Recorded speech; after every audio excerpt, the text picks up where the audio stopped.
everybody, welcome back to Indie Housing Market. I'm Kyle.morris with FC Tucker and Morris Property Group. I'm Shelly Walters with FC Tucker and the Shelly Walters Realty Group. Thanks for holding the fort down. I was gone on spring break last week, and you had the critter control, which I think is amazing. How did that go?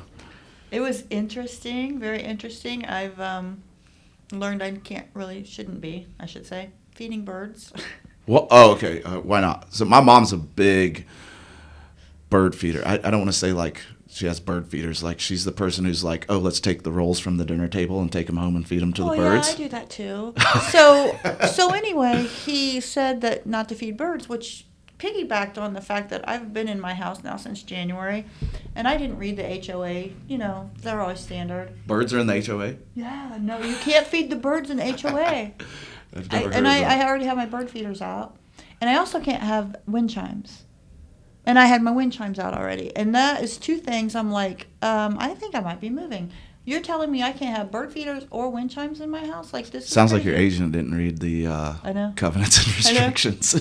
So they're still out right now. But no, he said not to have bird feeders because the bird seed brings the critters. So like you have that's interesting. And you have the mice and everything. Then we talked about, not only is it out there in your backyard, but also if you have the bags in your garage and you have to store it in steel, not aluminum or plastic, because they just eat right through that.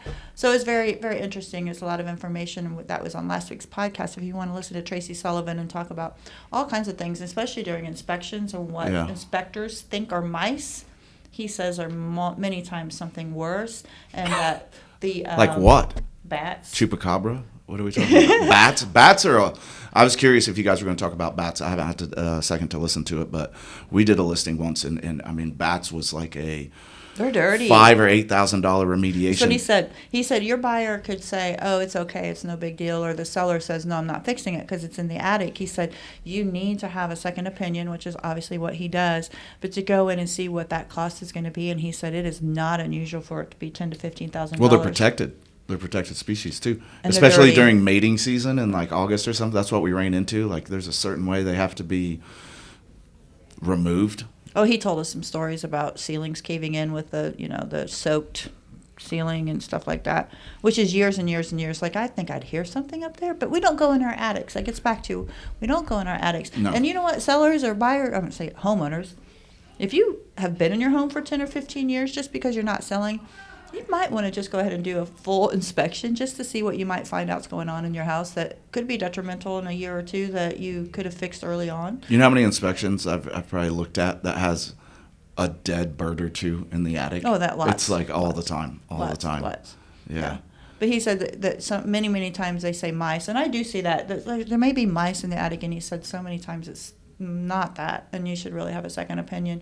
I always have somebody look at it if there's something going on in the attic that has an animal, a crawl space as well, because you don't know what it is. And I don't want that stuff. And we talked about how it recirculates into the house, even though it's in the attic. So anyway, that was last week. It was really good. And he reached out to us to talk about it, and I thought, okay.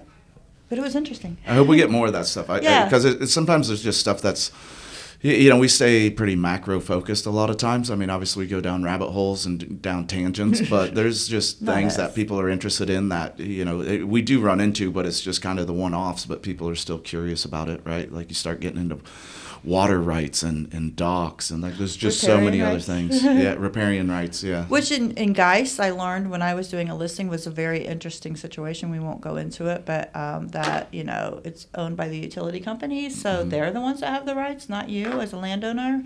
When I sell at Sweetwater and Cordery, you own 20 feet out. At Geist, you do not, or that was my understanding, and we had some issues there. So, or even on Morris, so you get above the causeway and on the Cicero side. I mean, it dries out in the summer. Oh, yeah. Yeah, you can't get up there. So you got a house up there at the upper point, and you can't even get your boat out of the water if you've got a dock up there. Well, that gets back to having the buyer's agent know the area you're in. And so I highly recommend any agent that if they don't know where they're selling, not to go there unless they, I don't know. There's no slam dunk deal that, this will be easy. But I sell at Sweetwater and Cordery, obviously, and there's agents down there that have been sued for coming down there selling and not knowing the whole process and what they need to know because they didn't get their buyer the information that they needed. And the thing about Morris, if you don't know that area and it looks beautiful or they've shown the pictures, from last spring, you have no idea what you're walking into. My memory was when my husband and I were first looking for a lake house. We didn't end up at where that lake was, but Raccoon. Yeah, I love Raccoon Lake. And it looks like glass in the morning. It's so pretty. Well, and I hope I'm remembering Raccoon, but we were standing out there, and I said, so did the water levels drop at all? And she's like, yeah, we drain it after Labor Day, and it may fill up around Memorial Day or before, if I'm on the right lake. But whatever. I'm like, really? Like, I had to ask this question that wasn't going to be offered to me right off the bat, that I would literally look at dirt for 6 months out of the year? During the winter when you want to, like, look out over the... I don't want to see dirt if I'm on a lake property, period. It's not what I'm paying for. No. Yeah, I don't know. All of it's interesting. Even, like, a dock is expensive. A lift is expensive. Is the dock big enough for the boat, right? Is it included? It isn't included. You get there for the day you move in and it's gone. Or what if you need a seawall repair, or you have to put a seawall in? Like, that's not cheap. Well, there's your inspection issues because it's no longer the house. Yeah. It is the entire grounds, Yes. even the dock and the boathouse and all that stuff, because I know a lot of the issues down at the boathouses is the electricity's out, or there's open splices, which could kill somebody if that gets into the water. Electricity and water are bad. Yeah, not good. It's a thing. So that I don't know what we weren't going to talk about that today, but just knowing where you are and what you're doing in that town, I mean, it matters. Not good for we can refer out. Find a person that knows the area really well. I get a lot of people for Lake Wawasee, stuff like that. No, I don't know anything about it. Have my referral partner up there. Yeah. Connect them. Wawasee's beautiful up there. Yeah. So let's talk about the market. Market's intense. I mean, it just is. It's what we said it was going to be.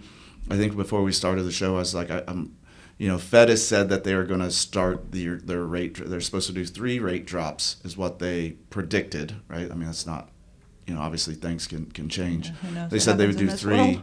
First one in May. And with what the market's doing right now, I'm curious to see when that happens in May, what happens now. Usually interest rates in regards to mortgages, because they're 2 separate things, but they are interrelated. That usually goes down before actually the announcement is made. You start to see it down based off the projections of what they think is going to happen. But I've got stuff, not everything. It's really weird, right? So, like, it is selling almost instantaneously, or it's kind of sitting for a little while. And some of them are weird. One of the things we wanted to talk about was new construction. So new construction is, considering where interest rates are right now in our super, super low inventory, it's very desirable. I think it's a good alternative. It is. Lennar, I think if you close in May, it's like a 4.99 on some of their communities, and then I know some of the builders, Lennar, D.R. Horton, they're doing 3% in concessions, right, for a buyer. You can use it for rate buy down, whatever you want to do, right? But that's a big number too, the 3%. But the problem that you were talking about is you got to know what you're getting into. If you're in a neighborhood that is, I don't know, we'll say 60% full or less, right? So they're still going to be building, right? Which is going to take, we'll call it easily 2 years, right? Mm-hmm. And sometimes if it's even lower than that, you could be looking at like a 5-year build out on a neighborhood as they release newer and newer sections of it. And sometimes they just get bigger. They planned on being here, and 2 years later they're like, oh, we just sold all those, so we'll be here. And they just grow and grow and grow. I see that in Westfield all the time. My neighborhood that started here is now here. It's like, wow. Our neighborhood, when we built, we had woods behind us. I wasn't an agent. And there were trees behind us, all this stuff. And we found out later, after we had already built, that Fisher had a first right of refusal on the land behind us, which then obviously they did buy, and they have now developed, and we have houses behind us that we didn't anticipate. It is what it is, but you just don't know. And they've added another, I don't even know, 120 houses to my neighborhood, right? But you just don't know that stuff. But the interesting thing about it is, so because I was early in the neighborhood, my property values have gone up significantly, right? But the other problem is, like, that works because I'm not selling either, right? And so one of the things we were talking about is you get into this place, and if you're trying to move in the first 5 years of that, and they're still building, the first two. Especially the first 2. which I think we've seen a lot of lately, right? It's in our area, we're so transient. I think we're still very transient. We have a lot of relocation going on, and people move in. And I will say, I don't know if you feel this, but when I get buyers who are moving in here for relocation or just, kind of coming in, new build seems to be one of the things they gravitate towards. Yes. So now they have a brand new house, but they're kind of in that relocation mode, the way they work. And they're gone again and I've had a couple of relocations where their house is, less than a year old, and their neighborhood is still, 80% being built. And it's hard to explain to a buyer, but why you should or shouldn't take that house. But first of all, time. If you can move right into a house. The second point I always say is look at all the things. If you want to, I always say, what does it cost to build this house today? So let's just say it costs $400,000 to build this house today that I have sitting here at $425,000 or whatever. You can move in right away, but they've added the wrought iron fence, all the shutters, hardscaping. They've done all. So they may have already put $50,000 to $60,000 into the house to update it or upgrade it, and so you might look at that just. And you probably won't get it, right? Because you're not going to get it. Because all of a sudden somebody can just go build their own. With the right colors, the right cabinets. For the same price or less. Mm-hmm. And it makes it very, very difficult because there hasn't been enough resale to get those prices up, if that makes sense. And so it's very difficult. If you think you're going to move a lot, I don't know that new build is the process you should take, but some people don't care, I guess you should say. So I just have to move. That's what I'm going to do. I need a house. You're talking about things showing up in the backyard that you didn't expect. Back in the day when I first moved to Carmel, I lived in Ashton. Mm-hmm. And the house was on the cul-de-sac, which is a nice little cul-de-sac backed up to that 2-lane road, 146th Street. And, it was a nice little street and everything like that. It's not the street that it is now. Yeah. So I don't like being on major streets anyway, so that was kind of iffy. But I got word of that 4 lanes coming in, and I put the house on immediately. I'm like, there's no way we're going to sell this house backing up to 146th Street. And now you see it today, what it is. But the other thing was, back in the day, if people have been in Carmel long enough, is Hazeldale. Yeah. So if anybody was owning homes near Hazeldale that was land and farmland, I would say you never know what's going to come behind you, but we kind of always just assume it's going to be another neighborhood. Those people woke up one day to a 4-lane road in their backyard. Yep. So you really need to be careful. If you have open land behind you, anything could happen. I remember 146th Street, back when my wife and I were just like post-college, and it was out in Fisher's area. It was a 2-lane road that was windy. Yeah. It had stop signs. When they wanted to do Deer Creek, it's like, who's going to come all the way out there? Or Hamilton Town Center, who's going to shop out there? Now there's like 5,000 houses around it. Yeah. When I was growing up, the new it was suburbs. in the middle of nowhere. As we continue to talk about, that's where you have to go to get better pricing, is to keep moving. So we digress. What were we talking about? we were talking about new construction, and so how, like, if you're going to do it, and part of it, as we were kind of like digesting that and like pulling it apart, part of it also was because they had the lowest rates. Rates have been really high. I mean, I hate saying that because, really. Yeah, be careful. Historically, they're fine, right?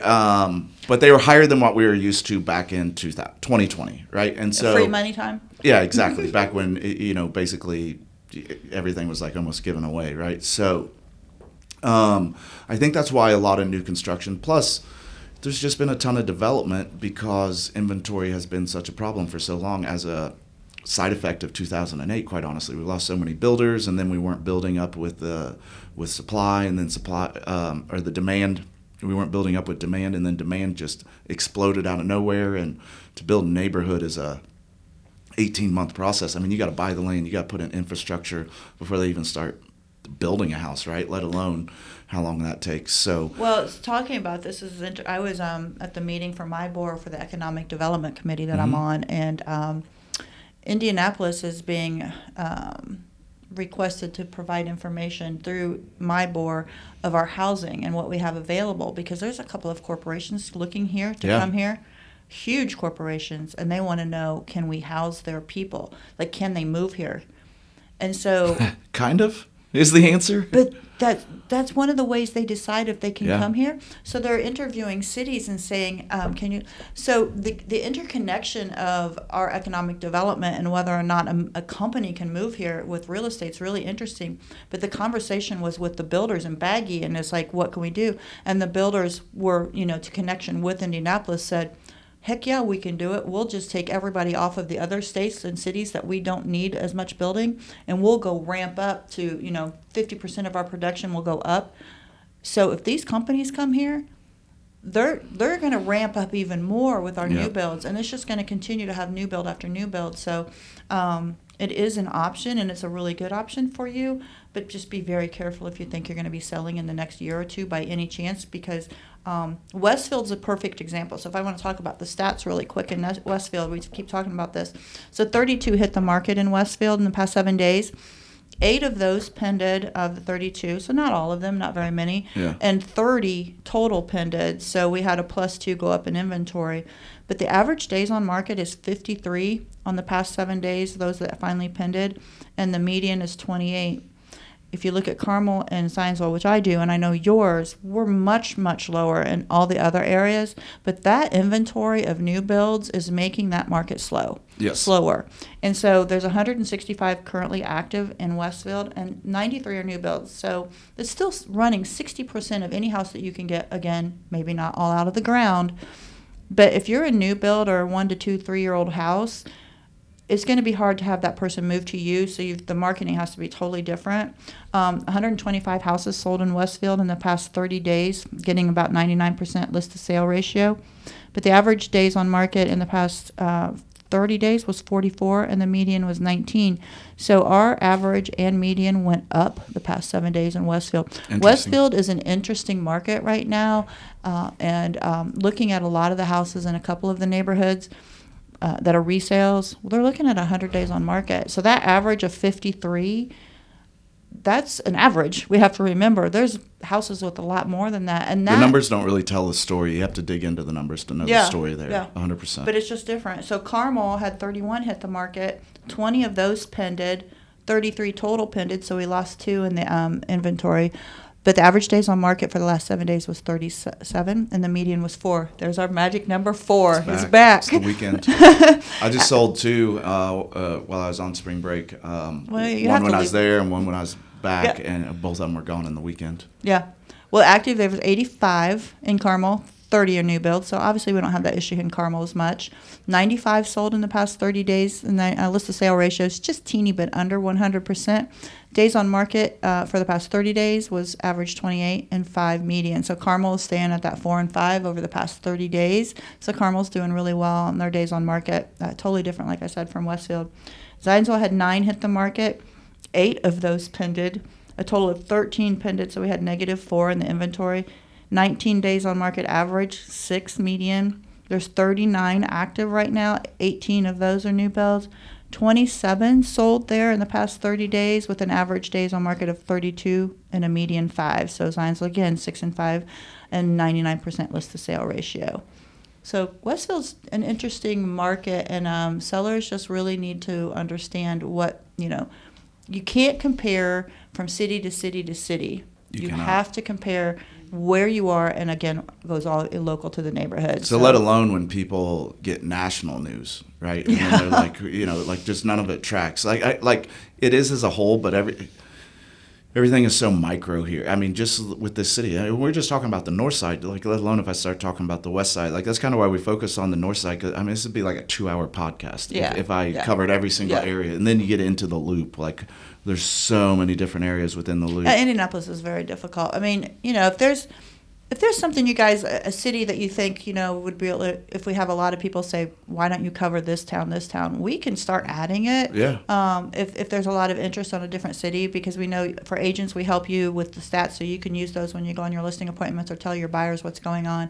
But there would be no problem adding maybe 1 or 2 more cities. You take one, I take one, and we can expand a little bit to show. But it is all these are totally different areas and markets and microcosms of what you really need to be looking at. So saying that the market here in the Indianapolis area is doing this or that, where you live is important, not Indianapolis area. 100%, 100%. Like my stats, so for Fishers, I had 50 go on the market, which is, I mean, we've been trending up anywhere from like 250 to 2.7. 24 of them are still active, so 26 of those pended within a week. But I 52 pended in a week, so wow. I lost inventory. I did notice in Fishers that there was a disproportionate amount of new construction suddenly that was listed as new, so that's going to impact the numbers a little bit. Average days on market is 20, but the median's 3. I mean, literally 3. That's insane. There's 125 on the market. And then Noblesville, I had 22 go on the market, anywhere from $40,000 to 1.7. $40,000, that's an awesome number in Noblesville for an investment opportunity. 18 of those are still active. Only 4 pended in the week, but 15 pended. So we picked up a little bit of inventory. There's 90 on the market. Average days on market's 29, but the median is 8. For those 2 cities in particular, though, the next 2 weeks will be very, very interesting because it's spring break for them. So next week is... Carmel's next week, Westville's next week. Yep, Fishers, both Fishers and Hamilton Southeastern, which I guess is just Fishers, but just to break it into 2.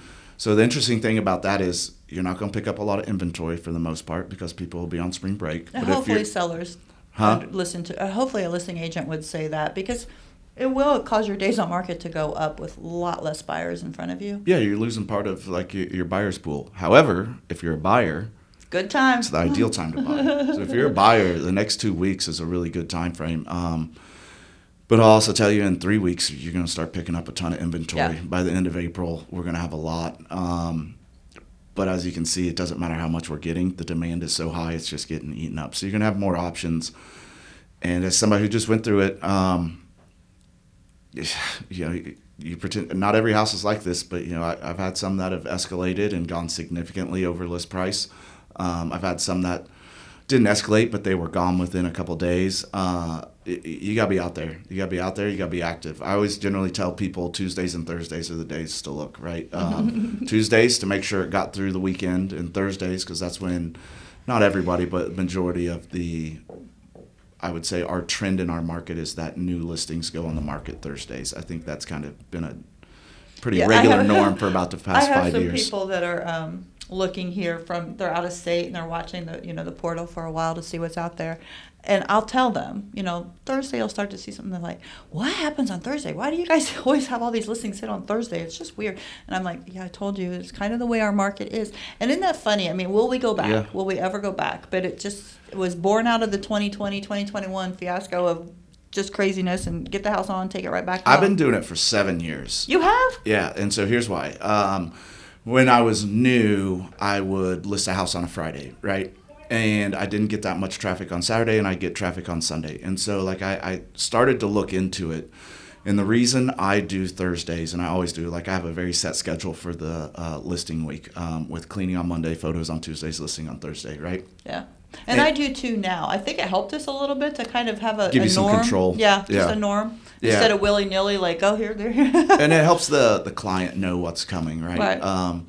So the reason I do it is because any time on Thursday is sufficient. But the reason is most office staff doesn't go in until 8 a.m., okay? Now, depending on how somebody's search portal is set up, sometimes people have it set up as soon as something goes live. But I'd say majority of agents tend to have it, send them out in the morning. And I think that's incorrect.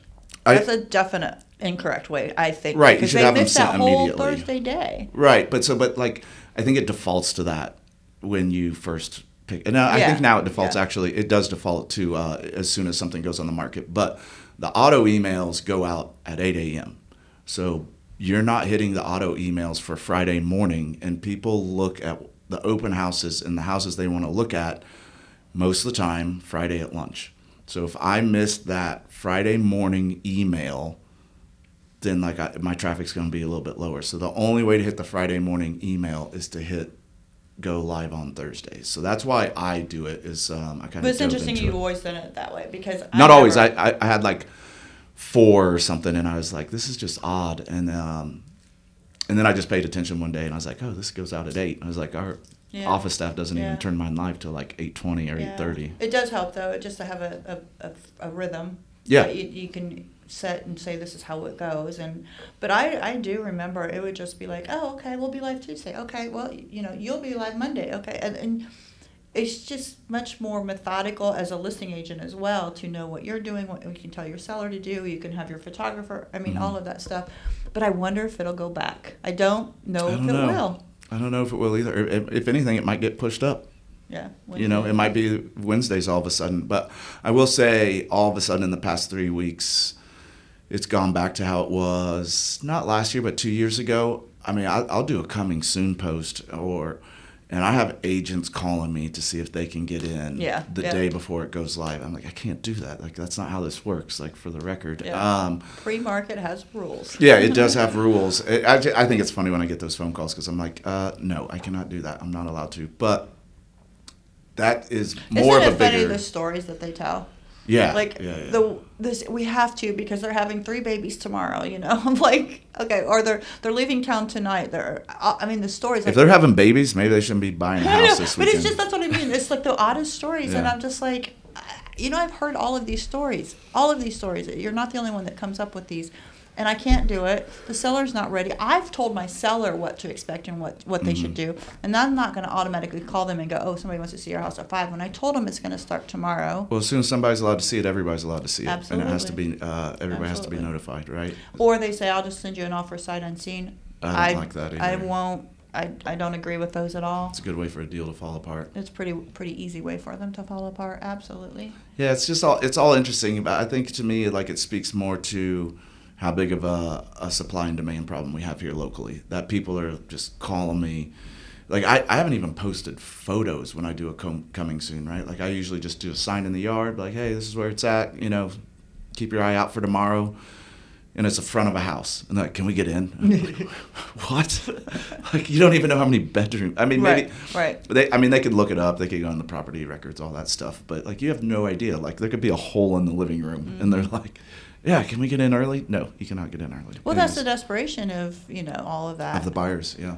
They just want to see inventory. So that's why I was curious, and I brought it up. So if it's like this now, if rates go down some, which they're projected to do, right? I can't guarantee that, but, that's what the Fed said. What's it going to be like then? Right. Well, we're looking at 3 weeks from now being a potential new market, even different because spring breaks are over. Yeah. And then we are literally into the people who need to be in by school starting. We are there. Yeah, it's drinking by a fire hose for the next 3 months. So it's there. So buyers, you've kind of missed that opportunity, like we kept saying in January. Unless it's Fishers or Noblesville while they're on spring break this next 2 weeks. Right. Or Westfield is a little slower, so, when I'll be there. That's just interesting, just all of the different ways you can look at it. But it is city by city by city can be totally different. It is. And then we even talked about this. I don't want to get into it because I don't want to be, maybe one day we will, but I don't want to be, I don't want to say slanderous or detrimental to a certain neighborhood, but there's certain neighborhoods that, I'm personally not a big fan of because I see such high turnover in those neighborhoods, and I've, paid attention to it over the years as to why. And so you have to be a very specific buyer for that neighborhood. And we talked about it beforehand, there's just so many on the market in this neighborhood or that neighborhood. And there's a reason for it. And you've got to wonder when there's lack of inventory everywhere where there's and there's 20 houses in and then one you go to this neighborhood and like, what's wrong? Yeah. And there's, and it's not new construction. There's one in Fishers. I'm like, no, we're not going to look at that neighborhood. I'm sorry, because it's got an issue. And, that's just, it's not steering or anything, but if you tell them what we know is going on in there, then they're kind of like, oh, okay, I get it. I know that's not what you're looking for. So that's the thing, right? And so the neighborhood is absolutely, some of the neighborhoods, they're just absolutely amazing, but it'll be an active lifestyle neighborhood or something like that. And if you're not active lifestyle, when you move there, you will not become active lifestyle, right? They think it's really cool. I'm going to start doing all that, and then they never do. And they pay $500 a month or something silly like that for this that they don't use, and then they don't use the amenities, right? Mm-hmm. And it's a small yard, and you know what? We want a little bit bigger yard. We're not using the pool or the gym. And I've learned through listing and buying those houses over the years. Like that's all upfront buyer consultation stuff. It is. It's just listening to your buyers and what they say they need, want, and everything, and just knowing our market and saying, yeah, okay, you've told me this neighborhood doesn't match. Yeah. I'm not trying to be difficult or anything. But I'll go look at it if you want. Yeah, but we'll go just see let's them. circle back to the original conversation. And it's funny, they drive back out and they go, oh, you were right. Yeah. Mm-hmm.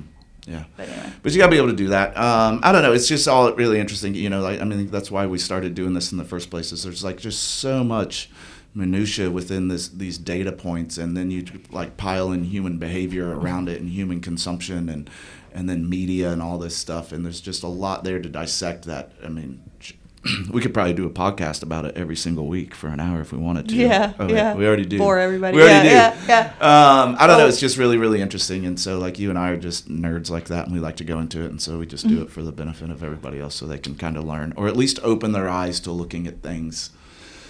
Well, we do have a good podcast coming up with Mayor Jensen in a couple of weeks. We do. So we're going to talk to Mayor Jensen about awesome. his town and what he can tell us what's going on in real estate, or just anything upcoming nobody knows about yet, some secrets maybe.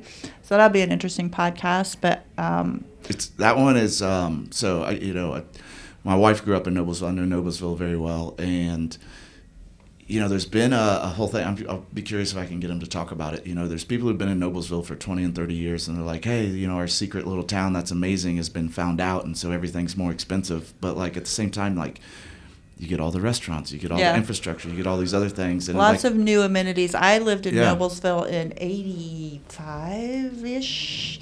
And it was a sleepy little town. Yeah, and everybody's like, we have this amazing thing, and we don't want to share it with anybody, right? Cat's out of the bag. Yeah, that's what happened with Carmel. It's like, if you have something great and desirable, like, that's good for you. I mean, that's going to bring it. Also ends up raising income levels, like all types of stuff, right? So you keep chasing the cat. Go farther out, and then it catches up. Go farther out. So even like Tipton is amazing right now. Like, just all these little areas that are like seeing such benefit. Because of this growth that people don't think about. They just look at what they end up looking at is, I can't go get what I want all of a sudden. And they don't look at the fact that, now all of a sudden, our schools are better, and, our teachers are being paid more, and we have better roads, and we have a concert area and all these other things. They're just like, yeah, but now it's $400,000-$500,000 for me to go move. Well, but then they forget about the fact they have $400,000 in equity in the house that they bought for like $90,000. I don't know. There's just a lot there. I love all of that stuff. So, but that'll be an interesting one. That one's coming up in a couple of weeks. So, and then we're trying to recruit some of the other head honchos, elected officials to come to do what Mayor Finkham did, because she was amazing on here, I thought. Yeah, she was fun. Yeah. But we want to say thank you so much for joining us. If you have any questions or things you want us to talk about, please let us know, and like and subscribe as well. We would love that. And my name is Shelly Walters, and I'm with Shelly Walters Realty Group. My cell phone's 317-201-2601. Call her at any time of night. I'm Kyle Morris with FC Tucker and Morris Property Group. My number is 317-649-5122. Thanks, guys. See you next time.